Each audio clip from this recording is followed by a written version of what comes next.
Hello বন্ধুরা, কেমন আছো? আশা করি ভালো আছো। আমিও ভালো আছি। আমরা এসেছি ঠাকুর দেখতে।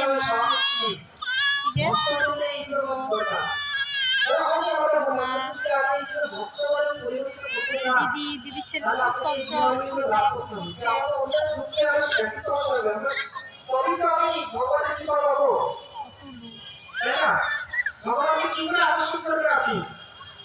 এই গুণাবলীর মাধ্যমে এই সমস্ত গুণাবলীর মধ্যে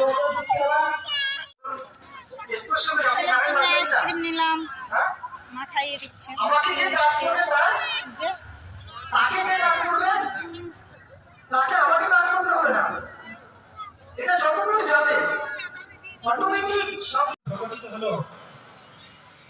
এই নীলমাধব এটা জগন্নাথ স্বরূপে ছিল না, এটা ব্রহ্মার প্রথম 50 মধ্যে ভগবান নীলাদ্রিতে নীল পর্বতে